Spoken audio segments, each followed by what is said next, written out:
I do love that. Here's ours. You guys got it? You got it. Where's the thing? Doesn't work.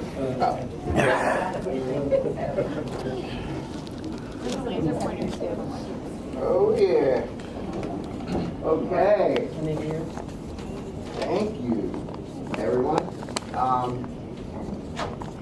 It's really great seeing you guys in person, and I know that it's been happening for a while that we're back in person, but seeing you guys, BDA people, commingled with people that are not at BDA and people that are not at BDA but used to be, man, let's clap it up for each other.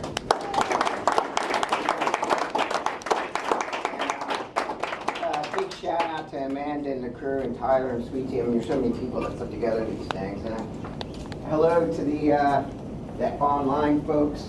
They're on there, I guess. Oh, we're not yet. All right. Oh, wait a minute. I'm going to make an uncomfortable silence. I'm going to do what Pat Krogard does. He like meditates.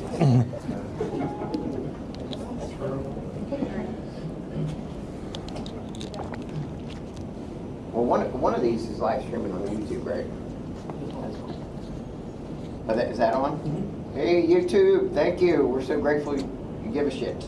Does that get blocked out on YouTube? I don't know how it works. Me and Jason. I was going to say, if it does, it's going to be a rough training for people. Hey guys, come on in. 2 minutes of. Yeah. Yeah, we'll wait. In essence, being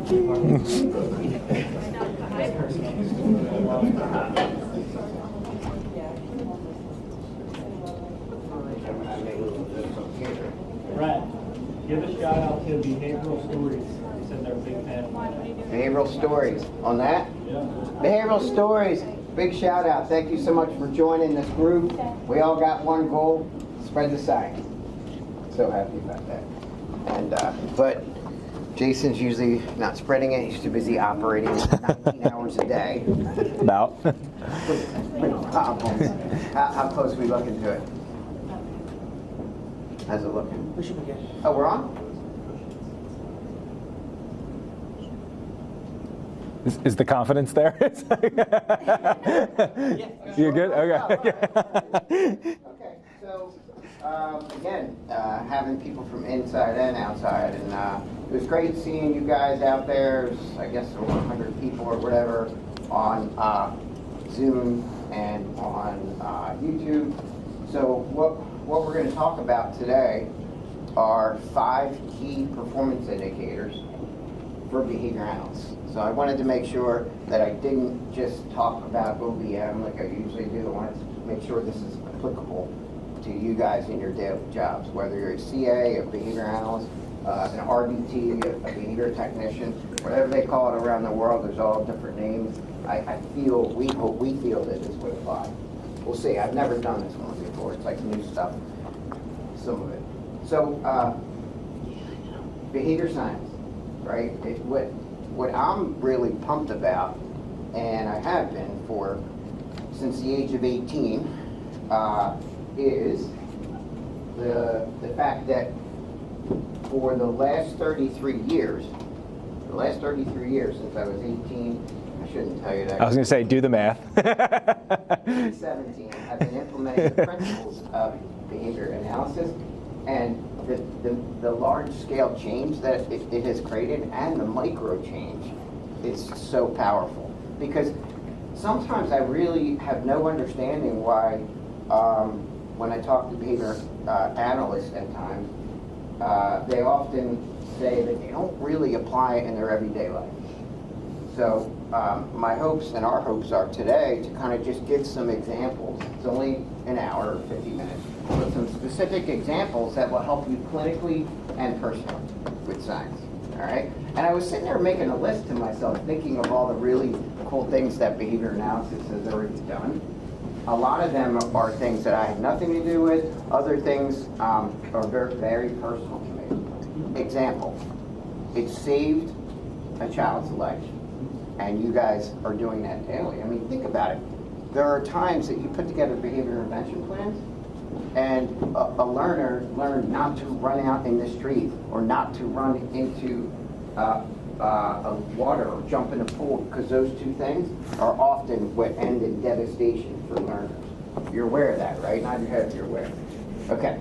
So my own personal circumstance with my son Ben, I was so happy to see, and I still see him occasionally, he never runs in the street anymore. Think about how powerful that is. He doesn't run in the street, and there were a couple incidents where when he was younger, balls would roll into the street, and he would chase them, and it was so dangerous. I mean, it really freaked us out. So, all that was behavior analysis and setting up and orchestrating and engineering simultaneous conditions, simulating conditions that would be similar, that are safe, so he can't go, and then coming up with consequences and functional equivalence. So he doesn't even attempt it anymore. To me, I'm grateful for that sort of thing. So another girl, over 1,000 self-injurious behaviors. I don't want to say what they are because it would identify the person, but down to 0. And working on the strengthening the functional equivalence. So that it was automatic reinforcement, and I can't get into it too much, but that saved her life.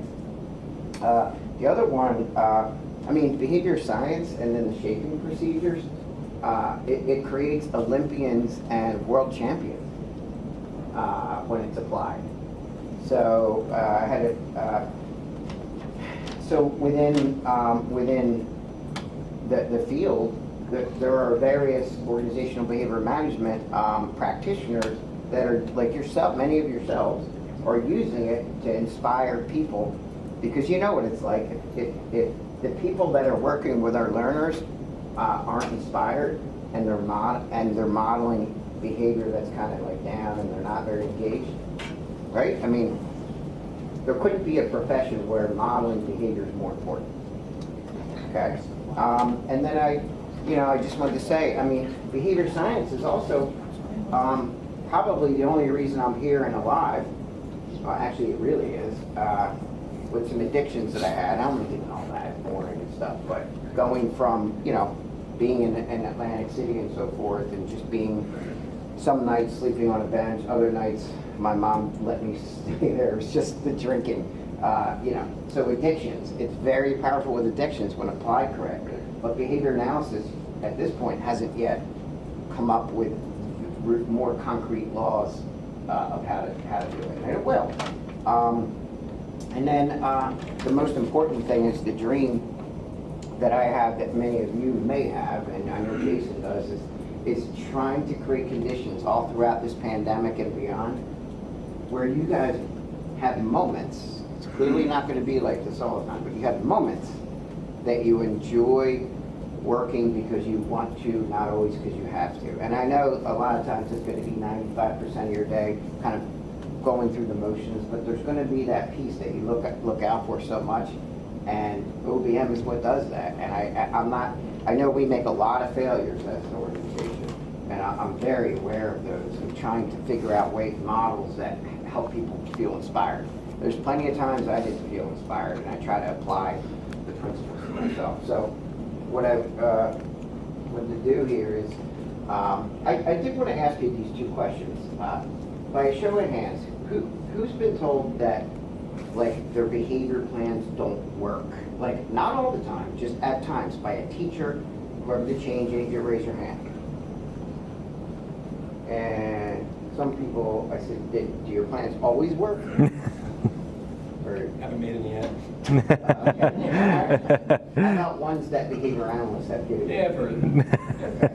Well, so by the show of hands, that helps me understand that this may apply to you and add value, right? And then the other question is, how about like choosing what the hell to work on when a kid has so many complex behaviors?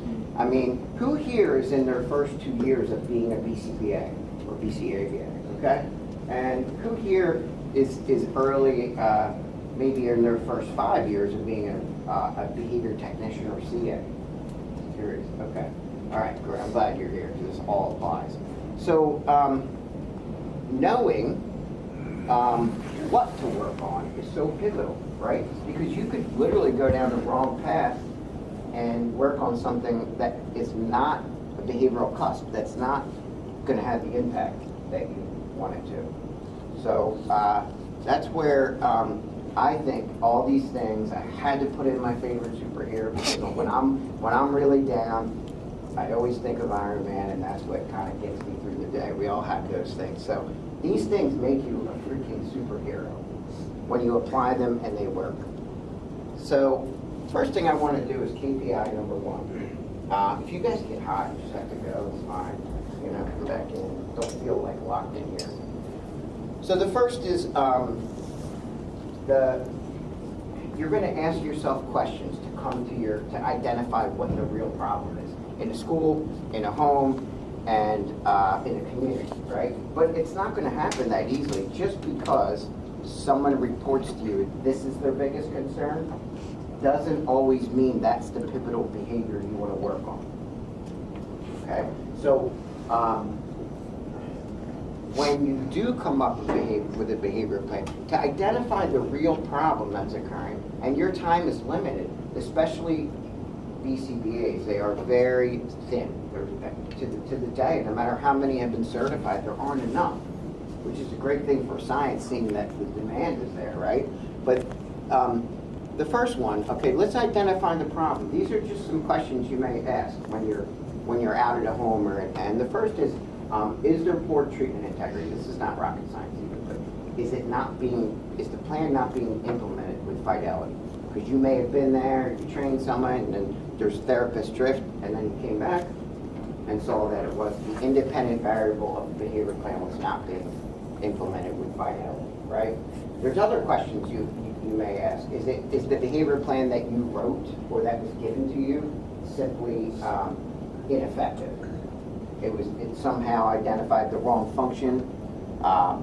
The people implementing it aren't equipped to do it, right? Is the behavior plan ineffective?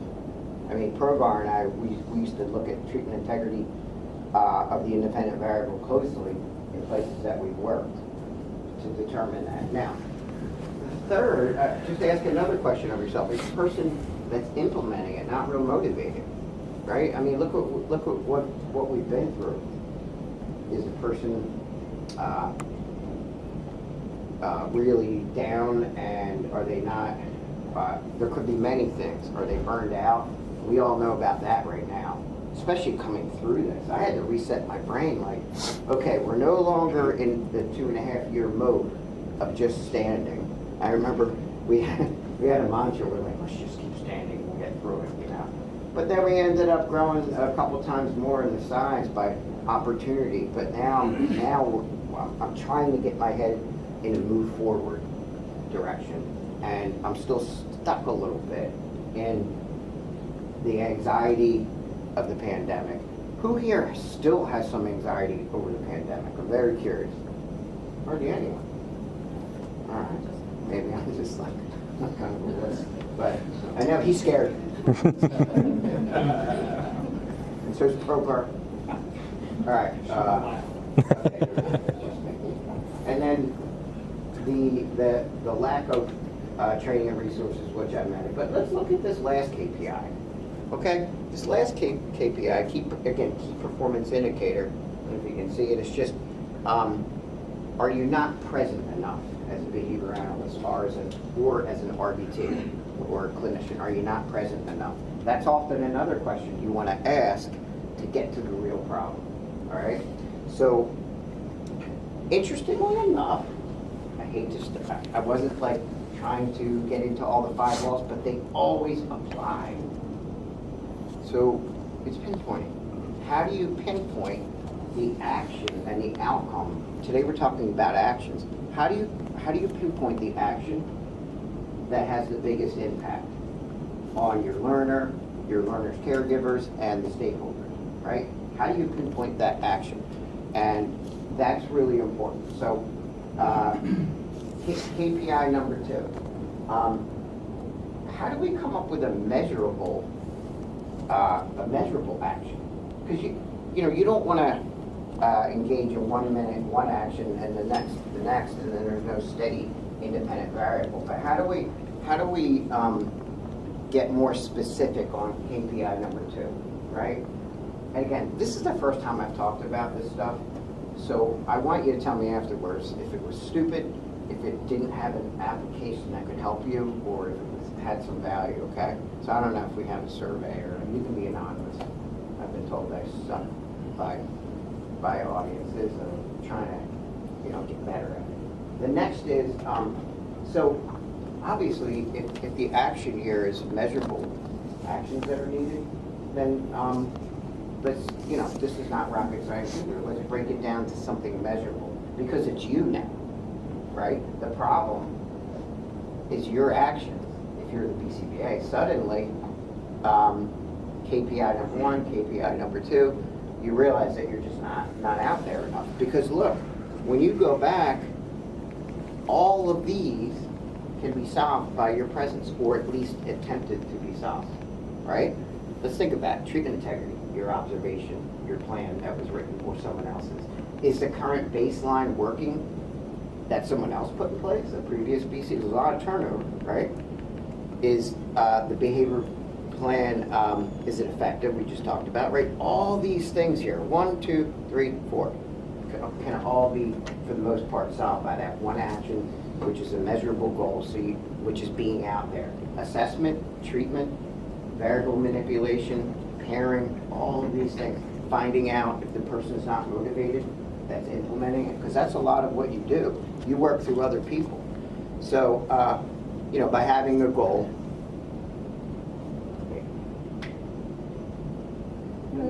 backwards.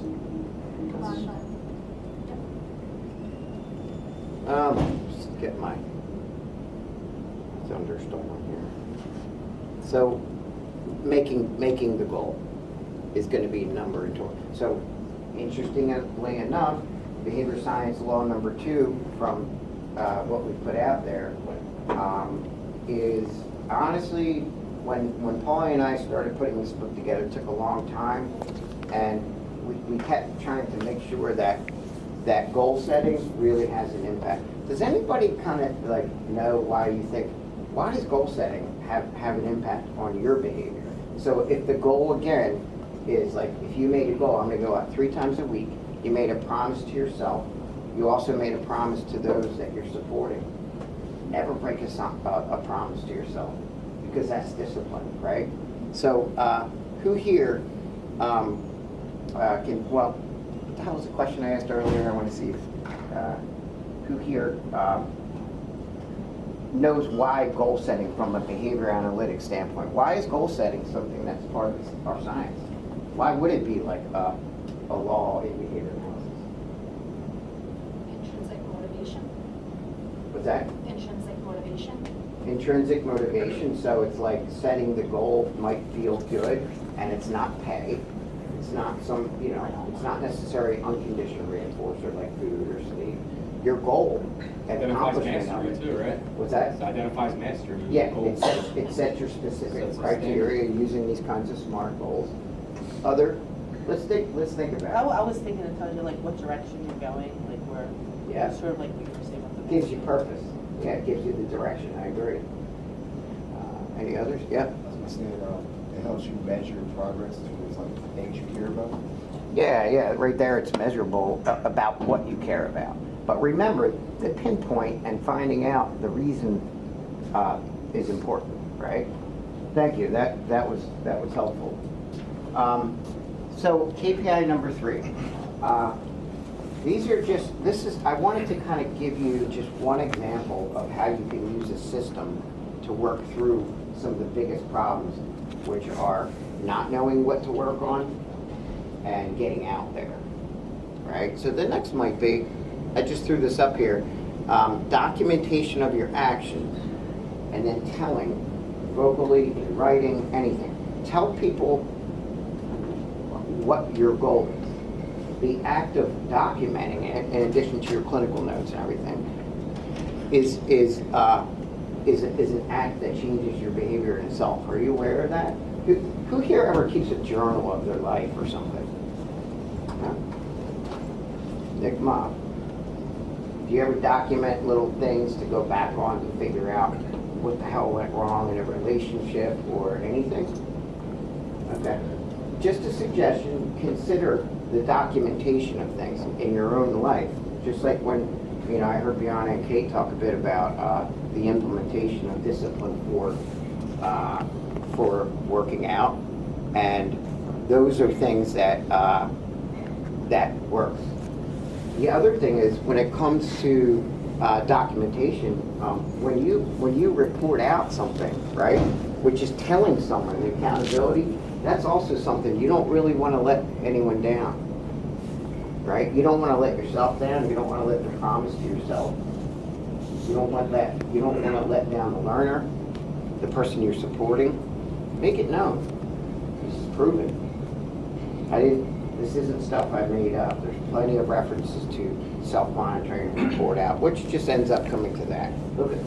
Look at who else does things. Can you tell me how you might self-monitor things and then tell someone about it? Because that's a motivator in itself. And we listed it as law 3 because you're pinpointing, your goal setting, and then you're letting someone know and you're documenting it. Sometimes it's as simple as a text message, but can you let me know here whoever documents stuff, and then we'll let someone know about it. So when I go for a walk and I put it on my Apple Watch, it lets everybody know. And then they can reply to me and say, you did a great job. I'm like,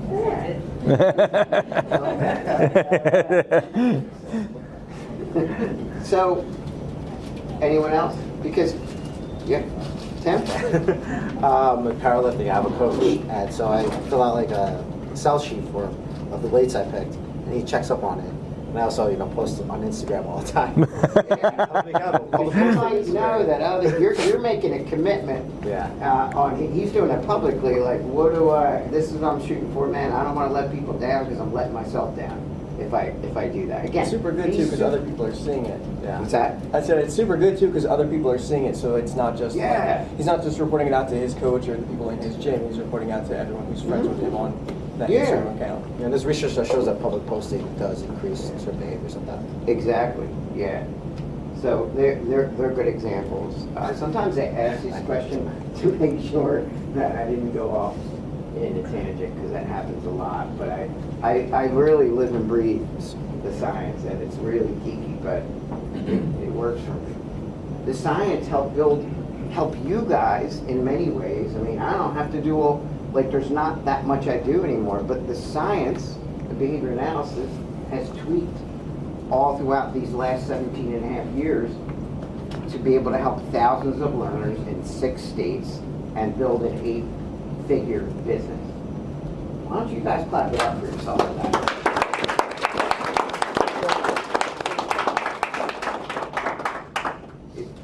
If you're not a believer yet, can you raise your hand? I know you're in here because you believe in the science, but the application to your own behavior, those that you support is the key, right? So, I don't know, I just came up with, this is, to me, this is an important one. Obviously, KPI number 4 is the feedback delivery. So you were out there, you're getting out there, you're meeting your goals 3 times a week, right? You're documenting what you did, you're holding yourself accountable by letting someone know, your coach or someone that gives a damn. Could be your mom. I don't know that's weird. But here are 2 things I want to talk about because I don't really understand why feedback, there's so much time spent on how you deliver the feedback, right? And I think it's important. I'm not saying it's not important. But really what matters when you deliver performance feedback that's behavioral and operationally defined to your coach or someone, what really matters is the actions of that that person's future behavior, right? Because did you ever have someone just sit and yes you to death and then they leave, they have a poker face, then they leave, and then there's nothing they're doing that's helping the learner that you suggested? Raise your hand if that ever happens, or not, and nod your head. Very curious. Okay, well, measuring their future actions. Not necessarily the learner, but the actions to create treatment integrity. Now, this is an important one here, guys. I hear in our science,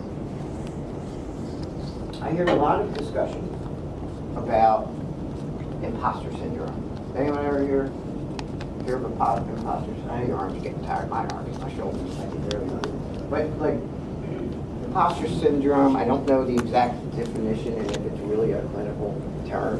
I just know that when I was younger, I felt this a lot. And what I mean by that is that I would be making suggestions and coaching things based on something I read rather than what I did. My biggest suggestion for you guys is that you don't deliver feedback on things you don't do. I know this is just, like you'll feel so much more confident, right? You'll feel confidence and you won't feel the imposter syndrome sort of. It doesn't matter, like that person in front of you or next to you that you're delivering feedback with, you'll feel good about it because you model it, they might imitate it, and you just feel that you have integrity. Does that make sense? There are going to be times that you'll have to study something, let someone know, hey, this is new and I'm going to give feedback on this. I haven't done it yet, but I'm going to, and you're also going to have a history. So if you're as old as Pat Progar, you have a history. He gets tired of these jokes, but I love him. Praise his chops. He was my boss so many years. Now, these two tips for receiving feedback matter. And then of course, giving and receiving, it just turns into the same thing. Law 4, just reciprocal feedback, right? So I just put an example. And the example might be where we found that we weren't motivated to get out, but once we got out and we started meeting our goals in the classroom or wherever in the home, right? Then each time, if you were to notice clearly that the CA is in the back of the room on their phone, and it happens each time you come there, let me ask you, like, what of those beginning slides, what's the pinpointed problem probably there? The action, well, I'm sorry, not the action.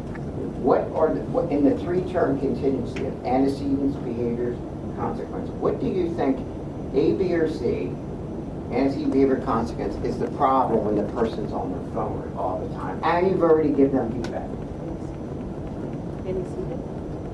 Antecedent?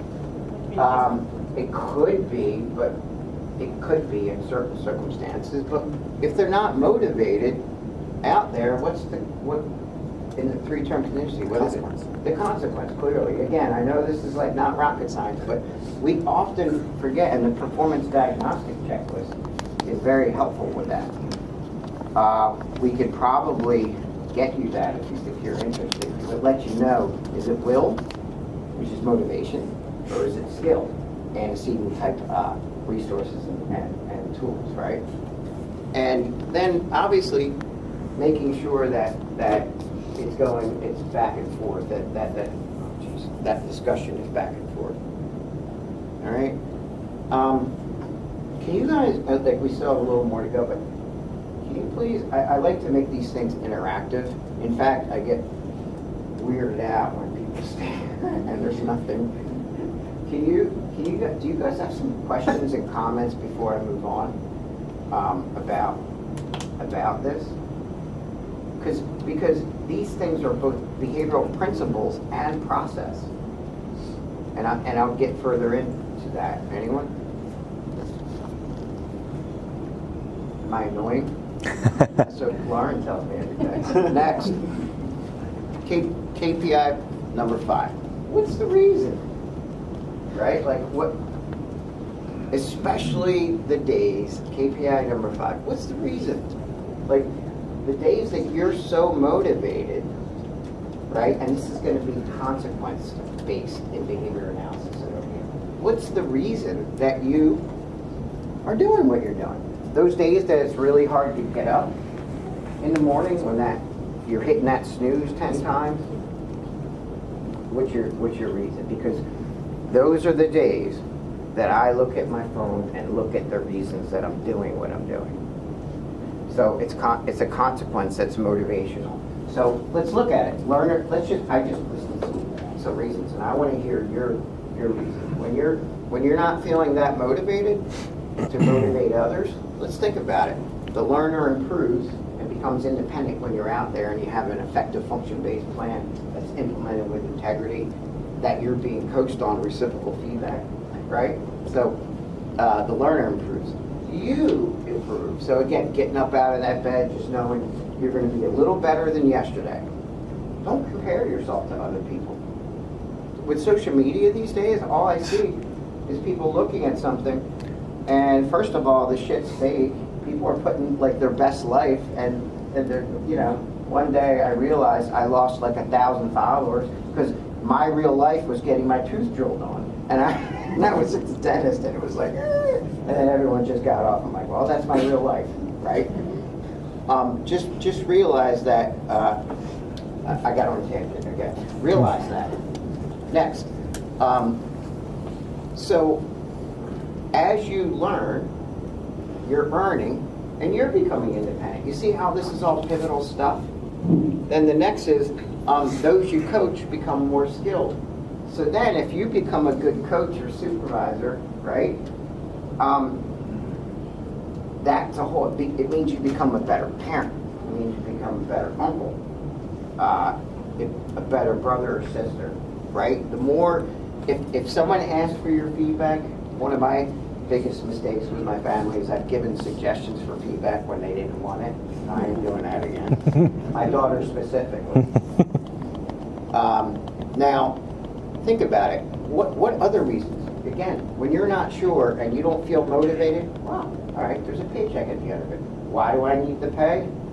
Clearly, to take care of my family and to make sure I have my needs met. And that's so that my basic needs are met with a house over my roof. I don't want to worry all the time, because then if I worry, I don't feel safe. And if I don't feel safe, I can't be heroic to help other people. Now, and then lastly, your happiness, which is hard to measure, clearly, KPI number 5, think of that. One of the reasons you're doing that is you're so happy you got out of bed, you made money, you improved yourself a little bit more as a professional than you were before. Your learner improved, and all these things. All this stuff comes back to the pinpoint of what you picked, which is you not getting out enough. I'm not accusing anyone of that. It's one of my problems, so I'm working on that. And then, ironically enough, that's pay for performance, right? Your reason, once that stuff happens after your action, it's your consequence that you strengthen it, and you start creating these habits. Then your life gets easier because you get momentum, right? And that one there is Isaac and the team, and I see feedback there. This was the celebration for all the hard work that they did out of the Orange County, California Operant Learning Center. I mean, after you reminded yourself of the reasons you accomplish your goal, yeah, you gotta celebrate. You know, like, I don't know how you celebrate. For me, it's often just sitting alone watching YouTube, but that's one of the things I value. Can you guys tell me, I know it's a little personal, but please, like, what do you do to celebrate your accomplishments? Because that's important. It's all about you. Because your ripple effect on all these kids is big. What do you do? Yeah, Brandon? Buffalo wings. So maybe he withdraws access to the wings for himself, or maybe not, I don't know. He celebrates every day with wings, breakfast, lunch, and dinner. But yeah, the key to that is withholding access to it so you're motivated and having after you celebrate, right? What else? Who knows what their reinforcers are, why they do what they do, and then celebrate an accomplishment? Yeah. Horseback riding? That's Nice. pretty cool. Yeah, so then you're like, I'm going to do this. I made this amount of money. I feel good that I was a little better than I was yesterday. I strengthened my professionalism. I understood behavior more so I can help myself and others. I'm going horseback riding. Sorry, I had a lot of caffeine. Yeah, so All right. So basically, what I wanted to do is realize that it's like all these, like the principles and the KPIs, all you got to do is rinse and repeat, rinse and repeat. Like you just do it again and again. You replicate it. Jason, don't you replicate this almost every day? I do. I mean, so I just wrote it down. You said rinse and repeat. I think one of the things that I realize is every day that goes by, every month, every year, the world changes. We all change as people, professionals, and everything. So you just go through this process again, where you pinpoint new things. And sometimes it can be on a day-to-day basis. I mean, hell, when the pandemic first started, I think for the first like 40 days, there was like 20 of us as leaders that met every single day, including the weekends, hopping on the phone, just seeing what the next problem was, because we didn't know what was occurring in the world next. And we just pinpoint, goal set, self-monitor, feedback, PFP, and everything. So sometimes it's as rapidly as that, as daily, but sometimes, you know, for me, a goal was to get my BCBA. And then I did it, and I was like, oh, well, what's my next goal? And then so sometimes your goals might change over a month, a year, multiple years, but it just rinse and repeat. And if you keep doing this over and over in your life, you're going to grow professionally. You're going to grow personally. You're going to see your clients do the same. So it's, yeah, I mean, I literally just wrote it down, rinse and repeat. Yeah, I don't know where that came from. I just was thinking. Can we get some chats? Is anyone throwing in chat questions? And anyone on YouTube that would have any comments or questions? Because I really, the other thing is for you guys that are here, okay, I want to make an offer to you guys. You guys that are here, and you guys that are on YouTube and on Zoom. If there is some advice, and you want to be an entrepreneur, and you want to create a business, number one, the tools are here to do it. You don't have to take a bunch of accounting classes. You don't have to take a bunch of legal classes. There's so many things. If you understand your own behavior and the behavior of others, you can do it. You can. I want to know, by a show of hands, who thinks they cannot accomplish whatever they want? I want to know that. Who thinks they can't accomplish what they want? Raise your hand if you think you can. Well, we're going to have to talk. As long as you pinpoint, you can do it. Whatever it is you want to. Got a bunch of spiders. Oh, right. She's like, hell yeah, I can. Oh, yeah. Now, what questions so far? If there were any application you wanted to ask about, questions. I have a question.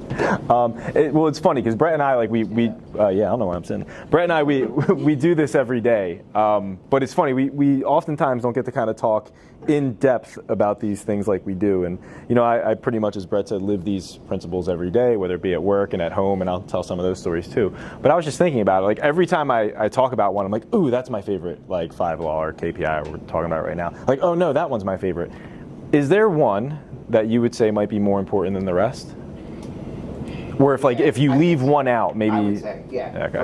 For me and those that I coach, right? Everything from children to 800 employees or whatever, or coaching people to coach others. I think that for me, the self-monitoring and report out to someone who will keep me accountable is the most important. And that's a daily process. You know, that self-report could be a text. Shout out to Adam Ventura and Isaac. They developed an app called Smash My Goal, and it's really cool. It's not ready yet for release to the public. We're going to test it internally, where you guys set goals, and then you can find out the feedback. Is Isaac on? Isaac, chat something in there that you should. Brett, do you find different people to report out to about different things? Like, you have one person generally you go to for most things? Or? That's a good question. If you guys couldn't hear, do you, like me specifically, do I report out to a bunch of people for different areas? Usually not. Usually I'm looking at one person, but there are times clearly that person doesn't have the skill set or they don't give a shit. So I want someone to hold me accountable. So, Who do I get to hold me accountable? Is that? Who do I get to hold me accountable? To hold Who you do you find to accountable? report out to? How do you find someone, you know what I mean? Yeah. Your Well, what I would supervisor, your mentor. First of all, make sure they care. Second of all, there probably needs to be behavior analytic contingencies in place for them to care.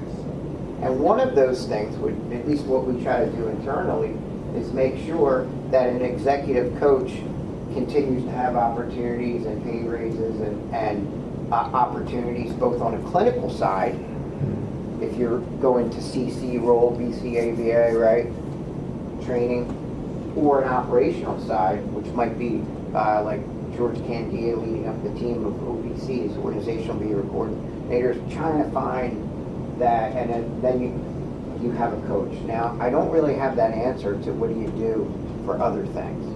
I mean, for Jeff?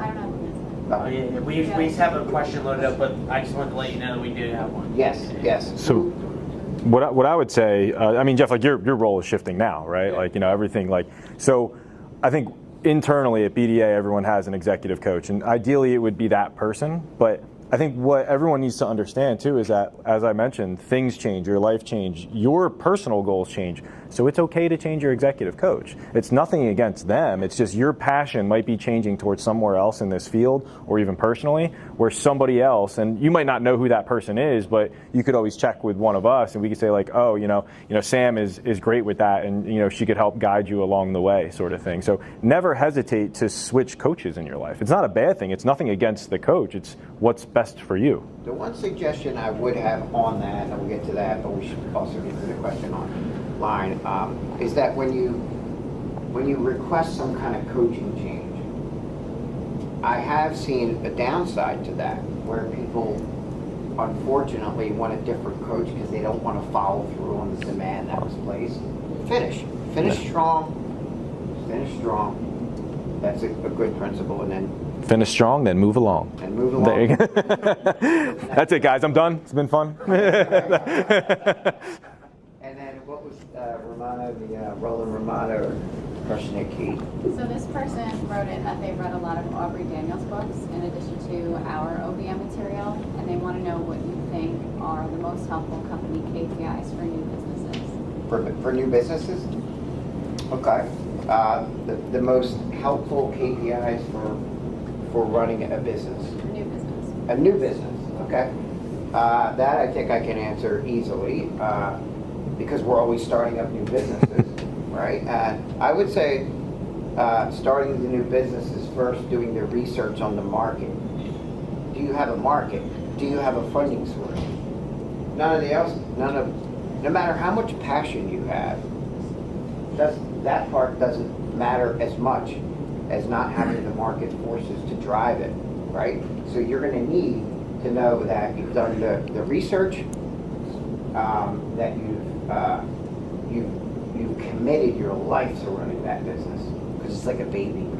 You know, like you're up 3 a.m. because of problems. I would say the next thing, if the money's there, I do want to say one thing. I'm talking a little bit about entrepreneurship, but those that I know that work here at BDA and those that work elsewhere, you can still be an entrepreneur, especially with the right pay for performance model, which was KPI number 5, right? That's by growing something and getting a percentage of profit share, which we do a lot of.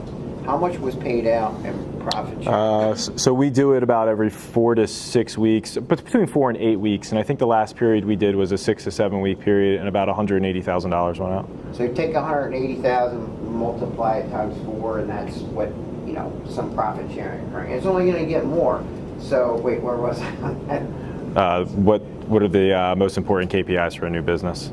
Yeah. And then number 2, clearly I would say would be relationships. Yes. Because relationships are a commodity. Their relationships are built over time, and you're going to see, like I saw 17 years ago, if I didn't build a strong relationship with the folks that were part of the nucleus of starting the organization in New Jersey, they would be gone, right? Money is not as important. These people that get these large investors in something, the best investors at times, not always, they don't they don't always have the same vision for you as what your vision was. And again, you could be your own entrepreneur serving children and getting profit sharing in the right setup. I would say, what other things are important? Well, I mean, I think the relationship part is huge. I mean, and you even want to look internally at the employee satisfaction. I mean, so I had a lot of personal experience with that when I went and started helping out our team in Maine when we acquired a business back in 2018. And financially, they were underwater and doing everything very poorly. But honestly, the culture was so toxic that nobody was going to team up to help fix it because, unfortunately, everyone kind of hated each other. So even if the money's right and the margins are great, if you have a team that nobody wants to play nice in the sand together, it's going to fold. So I mean that, I hold that very near and dear just because I lived and breathed it for so long up there. But I mean, I think there's a lot of stuff from that experience you line up on the back office side of things, make sure your funding sources, as you said, make sure there's a market share, identify the right people. And then I didn't have experience with this because I didn't start this company 18 years ago. I was only 18 years old. Do the math on that one. But as what Brett says, you can't always expect to make a lot of money when you're starting a new business. A lot of times you have to make sure that you're feeding everyone else first before yourself. Your money is not going to be the driver. Yeah. I can tell you that for sustainable building, money is not going to be the reason that you do it in the long run. It's going to be your passion for it and the change that you're seeing in those reasons. Yeah. Oh wait. Oh no. I was just going to say, I think you guys danced around it, but I think another one that knocks out that hits on me and Jason McDonald is values. Yeah. It's just understanding your values because when you build the company, know your values. Yeah, because even if it's not showing up right away in the bottom line, it's not showing up, if everybody is aligned with the same values, you'll see the growth. Yeah, and then relate it back to the values. When you have difficult decisions to make, you can do this now. What are your values? For ours, it's very clear. It's your family, you're finding the passion, and then giving you the resources to do it. I did have a question, and I remember it now. It's kind of a personal question. And I can relate, and I know my whole life's on YouTube, so. Just going back to what we were talking about reporting out to somebody who cares and you trust. Coming from two people who have significant others who are also BCBAs, do you guys find that reporting, I see him turning around looking at me. Do you guys find that reporting out to your significant other is more helpful or less helpful than reporting out to another BCBA? Well, I mean, I actually wrote it down to talk about anyway, so thank you. So my wife and I, so as Gabby put, my wife's a behavior analyst as well, and what I say it every time I talk, if anyone thinks I win anything at home, my wife is a behavior analyst, she knows exactly what I'm trying to do, I don't stand a chance. But one thing we noticed that our spending was a little out of control, and neither one of us were exercising to the level that we wanted to do. So we created common goals based on that. So we have a shared spreadsheet we started. Sorry, Chris, if I'm hurting you in this one. We had a shared Excel spreadsheet where we reported to one another the money we spent that day, just a generic notes on like what it was on, and also what we did for exercise. And it wasn't there to say like, oh, why'd you spend money on that or anything like that. It was just because we knew we had common goals to do other things financially, so we wanted to make sure that we were aligning together on this. So I mean, I think when things are involving my personal life, my child and my wife, it's with them. I'm not calling Brett saying, hey man, I spent $37 at Wawa today. He's like, I don't give a shit. but for Lauren, she would. So it's just kind of with 37 at Wawa. But when it's professional, I mean, Lauren definitely helps me with that because she understands it, but I think she helps me more on the emotional side of it. But like when I want to grow something at work, I oftentimes look to the person who has done it before, if I haven't yet. And a lot of times it's Brett. But I'll use other people too. If I'm trying to help out a school district, I'll make sure I'm connecting with Injimi and reporting out to him what I'm doing just to make sure I'm not making his life harder. So it depends. And to go with a few more, I don't know if this is not where you want to go, but that question was such a good, it's a long answer. What matters in creating a business and being an entrepreneur in anything? The other thing is having to learn an accounting program like QuickBooks. You just got to be able to count the money. And then another one is that you should use a graphic display of trends. And what we do is we look at things over years at a time. I mean, everything we do, Sweet Tea over there, Tyler, Romano, and Raffaello, I mean, every other week we're looking at the trends in our dissemination data, right? Every single Monday we're looking at trends in funding sources not paying. We're looking at trends in satisfaction. So now, I mean, the list goes on. Ask that person if that's enough, because I could go forever.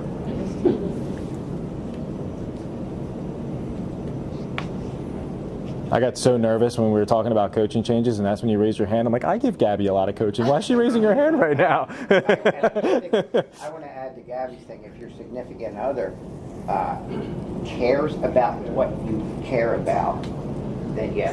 Chris is like, yeah. Chris, I've been to your wedding. I know what you care about. I interviewed all your family members. Better than I ever did. So, I think it depends on that person holding you accountable. Depends on how they do it. Like, also, is that person that's holding you accountable using negative reinforcement? Like, you both agreed on something? You know, like you were going to fix the garage, and then every day, you know, I know that's different. It's just more of a personal thing. Every day you're... My garage is broken. Thank you. Okay. 4 minutes, so... I mean, I know we're wrapping up on time. Last one, too? Presentation? But what Brett said earlier resonates with me, because using the 5 laws, it's simple, right? They're not rocket science. I always joke around and I tell people that I have a master's degree in complex common sense. We put fancy terms on things that everyone does every day. There's nobody who doesn't do anything that we can't explain behavior analytically. But you can use these 5 laws with anything. And, you know, so like I even used them before I even knew what they were to try and make myself a better person. You know, whether it was in my dating life or professionally or whatever it was. So, Not the dating life. I mean, we're good. We don't need to. Happily married, and thank God I got married before Tinder. But it's so simple. Like once you pinpoint and decide either a problem you want to fix or some new behavior that you want to learn or something like that, after you figure out what you want to do, as long as you stick with it, you can do it.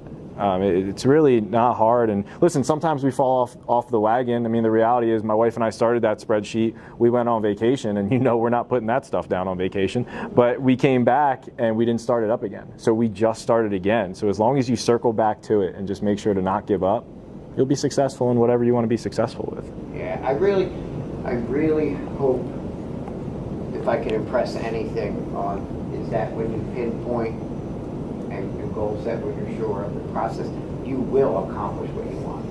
You need to have that confidence in yourself. I mean, I do question myself every day, and then I go back to my why. You know what I mean? Like you can I just don't think you should ever limit yourself on what you choose to accomplish. And like Jason was saying, these things may change as your life changes. Yeah. You have big events that change your life. So, good? I have, all right.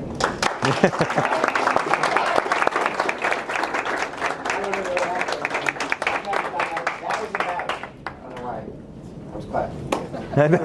Yeah, just so you know, we have a bunch of free books that they're almost exactly the same over there. Maybe someone count me if I didn't. So over here, we have cocktails, food, books. If anyone wants a free book,